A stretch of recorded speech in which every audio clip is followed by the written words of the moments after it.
Chapter 8. Room of the Tree. "No!" cried Jack. Jack ran to Beauty and yanked hunks of paper from her mouth. Annie dropped to her knees and picked up the torn pieces strewn around the camel's feet. "The treasure's ruined," moaned Annie. Jack was stunned. "I shouldn't have left my bag here," he said. "No, it's my fault. I shouldn't have gone back and bragged to those kids," wailed Annie.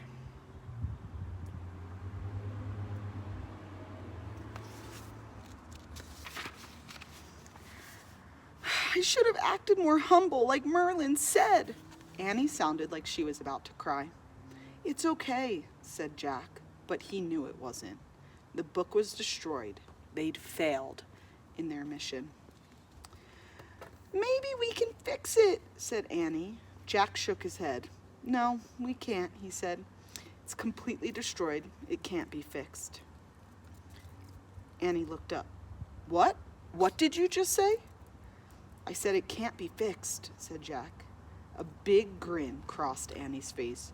"Right, it can't be fixed," she said. "Help me gather up all these pieces." "Why?" said Jack. Had Annie gone nuts? "Just do it, quick," said Annie. Jack and Annie rushed around the stable, gathering up all the torn pages. "Now pile everything over here on top of the cover and give me the book," said Annie. "What book?" said Jack. "The rhyme book," said Annie. Oh, said Jack. "Right." He reached into his shoulder bag and pulled out Teddy and Kathleen's book of magic rhymes. Jack opened the book and read down the list. "Here it is. Mend what cannot be mended," he said. "That's the one," said Annie. Jack flipped through the pages until he came to the rhyme. He held up the book so he and Annie could both see. Standing in a shaft of sunlight, Jack read aloud. In a clear voice, "Heal what is broken beyond repair." Annie read the second line. "Avibriol, fina mer," and bits of paper fluttered. They began to swirl off the floor. They swirled up and around as if they were caught in a small tornado. The tornado captured all the torn pieces in its funnel and twisted them together. The paper swirled into a blur of blinding light. Jack shielded his eyes. He heard a loud woof. Then he looked up. The bright tornado had vanished. Lying on the floor of the stable in front of Jack and Annie was the ancient book. Holding his breath, Jack carefully picked up the treasure. He opened the leather cover. "Oh, man," he whispered. Aristotle's priceless words of wisdom were neatly written on the yellow pages. There was no sign of a rip or a tear anywhere. "Thank goodness," breathed Annie. "Yeah," said Jack. "So what do we do now?" said Annie. "I don't know," said Jack. "What's the next thing Merlin tells us to do?" He pulled out Merlin's letter and read, "Beneath birds who sing, in the room of the tree, greet a friend you once knew and a new friend to be."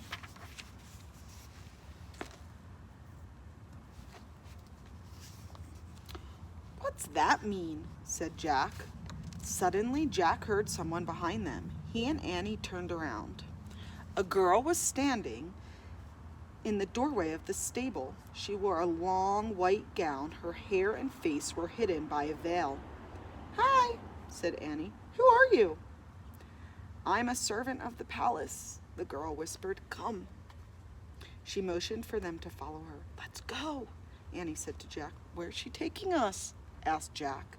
"And why is she whispering?" "I don't know," said Annie, "but I feel like we should follow her." "Okay," said Jack. He put the book of wisdom and the book of magic rhymes into his bag. He slung the bag over his shoulder and followed Annie and the servant girl out of the stable.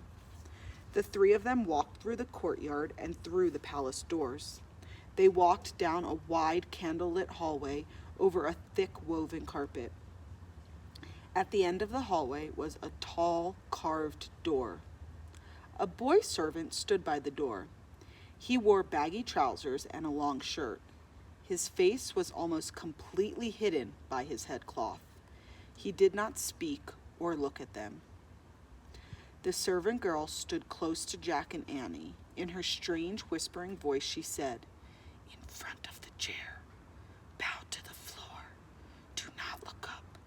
Do not speak until you are spoken to." "But what?"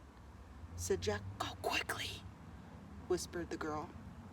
The boy servant pulled open the door. The girl servant pushed them into the room. "Wait," said Jack, but the boy servant closed the door behind them, leaving Jack and Annie alone. "Jack, look, we're here," said Annie. "The room of the tree." Jack turned around. A giant tree stood. Oh, gotta turn to the right page. A giant tree stood in the center of the room. It had silver leaves that fluttered as if blown by the wind. Mechanical golden birds sang tweet tweet from the silver branches. Beneath the strange tree was an empty black chair. Jewels sparkled in its shiny wood. "We're in the right place," said Annie. She quoted from Merlin's letter, "Beneath birds who sing in the room of the tree. Greet a friend you once knew and a friend to be." "Another mystery solved," said Annie. "Not really," said Jack. "Who are the two friends?" "I don't know, but we better bow in front of the chair like that servant girl told us to," said Annie. Jack and Annie knelt in front of the shiny black chair. They bowed their heads to the floor. Jack gripped his bag with the treasure inside. "Remember what else she said," Annie reminded Jack. "Don't look up and don't speak until we're spoken to." "But there's no one here," said Jack.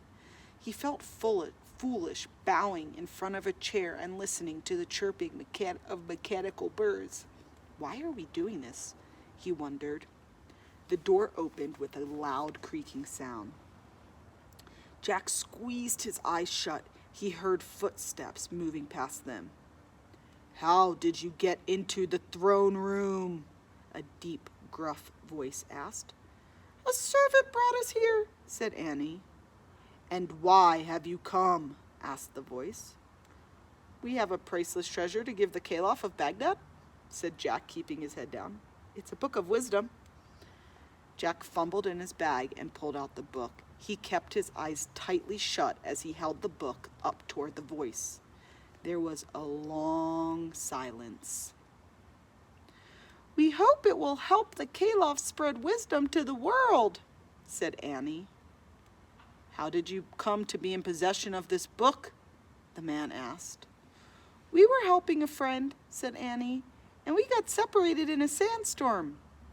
"Ah, then I suppose you brought this book to Baghdad to gain a reward," said the man. No, we didn't," said Jack. "It was our mission to give it to the Caliph." "Surely you must be seeking some payment in exchange for this treasure," said the man. "Would you not like precious perfumes gathered from the sweetest flowers on earth?" "No, thank you," said Annie. "Rubies as large as hen's eggs?" said the man. "No, thanks," said Jack. "You would not accept the book's weight in gold?" said the man. "We don't really need a reward." "Really?" said Jack.